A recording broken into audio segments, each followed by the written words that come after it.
Good morning, family. Welcome to the Afrolatina show. I am your host, Alicia del Santos, la diosa dominicana, la santera.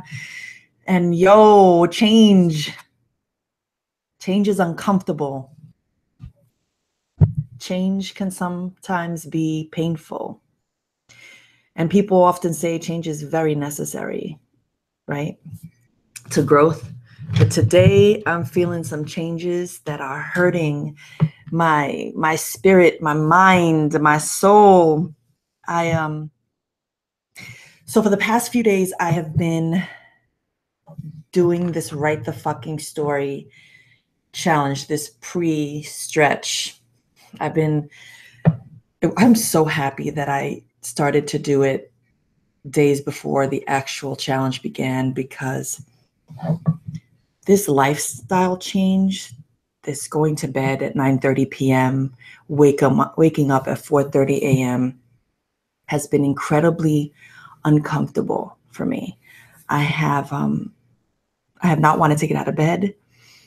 I keep wanting to hit the snooze button. And I think the wonderful thing about opening up this challenge to and making it a global event is that, and showing up for others, I'm showing up for myself. So it's a wonderful way of tricking myself to fucking get up and get to the page, because there are people who are expecting you. There are people counting on you. There are people who need for you to cheer them on and provide them with support and love and guidance, and just, we just need people in our corner who can say to us, I believe in you, and I know you got this, and I know, you can do this, and keep going and keep pushing. Today was not that day. Today was really fucked up and uncomfortable because, first of all, I have a wonderful chair. I have a writer's chair that I love, that I spent a lot of money on, so that, it's one of those Posturepedic. I've been spending a lot of time thinking about how I come at my writing and all of the things that I need. And while on the outside, I like for my things to look pretty. Like ideally, I like for things to look nice. I like to have all my things, but the truth is that all I need are the things that I need to write. Like I need to sit the fuck down and write and get it done. But I do need my chair. I do need a good chair. I do need to feel that, I am sitting in a way that's conducive to me creating good work, And so while, I said this yesterday, or the other day, I can write anywhere. I can write online. I can write but when I get to work, when I'm honoring the craft of writing, when I'm coming to my writing practice, my writing ritual, which is, it's part of my spiritual practice. This is, writing for me is how I connect and how I commune with a higher source. That's me. I understand that my gifts as a writer were given by something greater than me. And so I honor it with the things that it requires. And so I need to be very present, and I need to be very comfortable. And in many shows, I'm going to talk about posture and what we need as artists, and how we should and need to be taking care of our bodies and what we're putting into our bodies. But I want to talk about this discomfort, and how when we are on this path of going for the thing that we want desperately, shit's going to come up to see how badly you really want it. Shit's going to come up. You're going to have a bunch of noise, your own internal noise, but externally, the noise of this city life. I live in the Bronx. And so it's amazing to me how ignorant folks are at 5 a.m, honking horns. I can't even imagine that there's traffic at that time outside my building. These people do the most, but they're out of control with their noise. And then my partner got up. She's going to be so mad at me.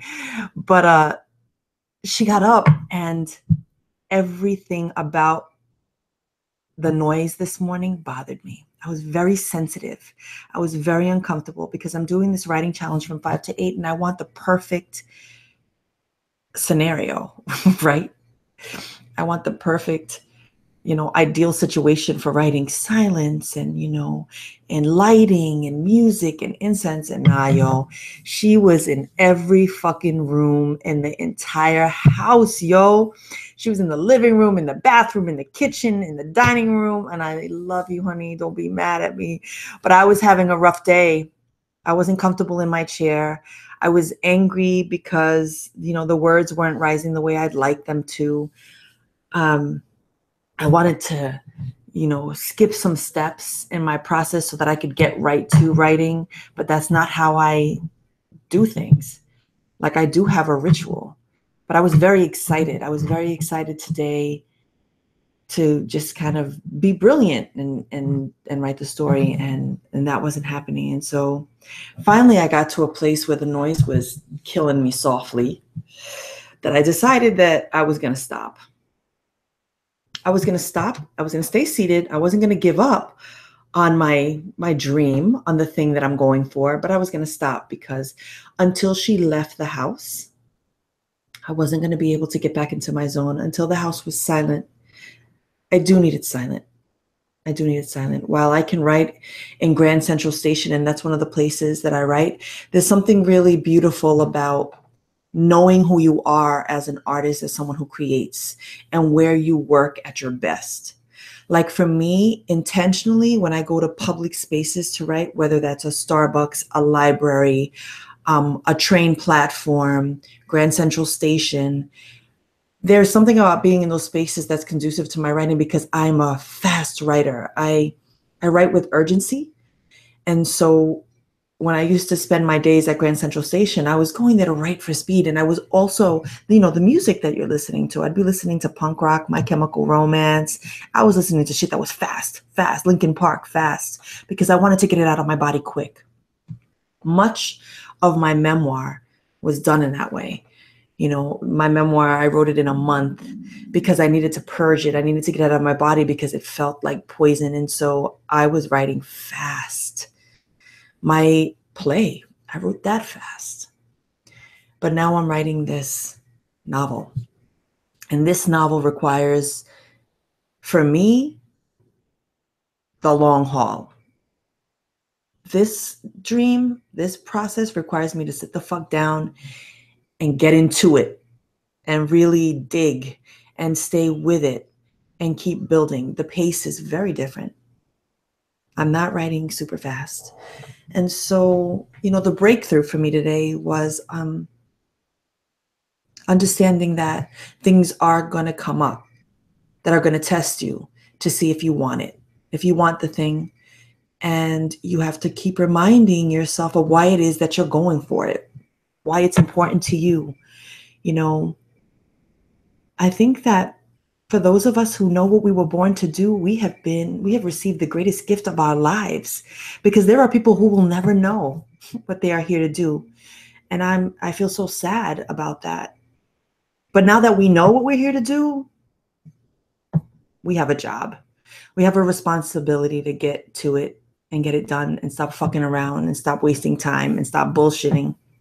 And it requires us to be uncomfortable and sit in it. So while this morning wasn't the perfect scenario and the house wasn't completely silent, tomorrow I start again and I'll come at my craft in a new way. Today I learned what I need to do in order to have the results that I want. And so, yeah, change is uncomfortable. But let's get comfortable. Let's jump into our meditation. So I'm really excited for you. I'm really excited for those of you who are listening to my messages and taking this journey with me, because we're co-creating something really special in that we are together supporting each other in achieving something great. Like for me, this morning meditation, this Afrolatina show, this morning diary is about me honoring me every single day. I'm turning on this video camera and plugging in my mic and saying, I want to share and give away some of my blessings. And so with that, let's close our eyes. Get comfortable.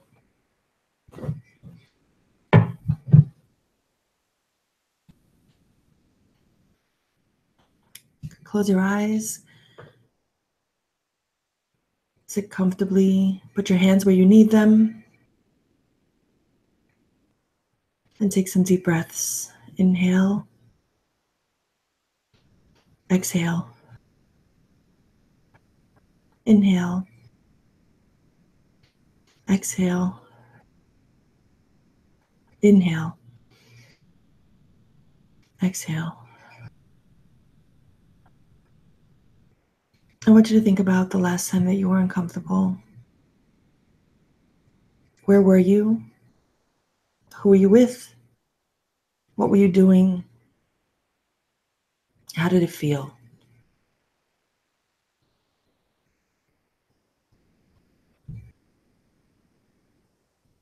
You have that vision. Take a deep breath. Now I want you to think about how you could have changed that experience. How could you make an uncomfortable situation comfortable for you? What does it require? So if the image, let's say the image was something that happened at a family member's house, or with a lover, or with a friend, or over the phone, or via text, or online, and you were super uncomfortable, how could you have changed that event or that moment to feel more comfortable? What could you have said to the person you were speaking to that made you uncomfortable? I want you to see yourself saying it, taking the action.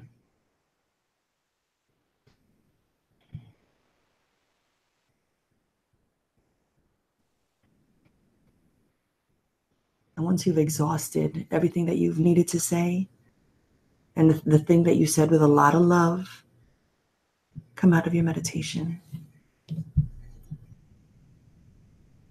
I think in my moments of discomfort, well, I know in my moments of discomfort, I can be very agitated and frustrated and quick to anger. And so my responses can be a little shitty and nasty. And so, like today, this morning, rather than be mean to my partner because she doesn't deserve that, I stopped what I was doing and I gave her some attention, and I just apologized to her for being tense, because I know that my energy was really fucked up this morning, and letting her know that I love her, and that this is really hard. This challenge is really hard. These changes that I'm making are really hard. And so I think as we speak to the people that we love, the people around us, what we could do is just be honest about how we're feeling, right? And so that's how I can make a change. Being and feeling uncomfortable, I can flip it and find a softer, gentler way to address it, right? Because I definitely want to speak to people the way I would like to be spoken to. So practice, yo. We're changing, we're evolving, we're transforming, we're trying to do shit differently out here, yo. That's what it is. So with that, let's set an intention for today.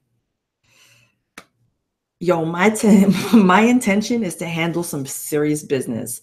Today, I'm about my money.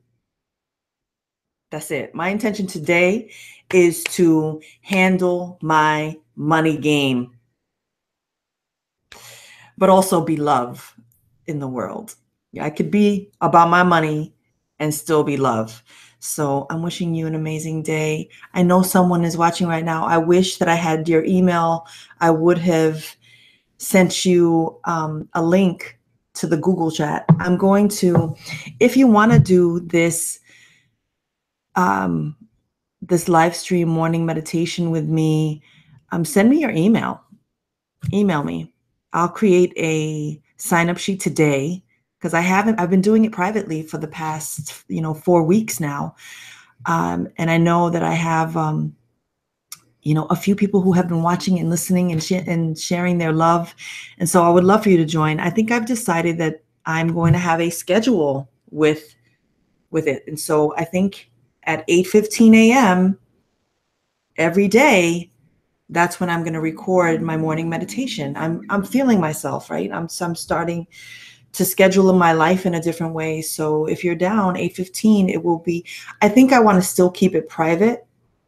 But those of you who are interested in doing it with me at 8:15, you'll send me your email and I will email you the link. And that's how we'll get down. And then I'll post it publicly for the world, So yeah, send me any notes, send me love, subscribe, share with your folks, post everywhere. I'm on Instagram, Twitter, Tumblr, Facebook. You can email me at info.aliciaanabel@gmail.com. And I'm wishing you an amazing day. Peace.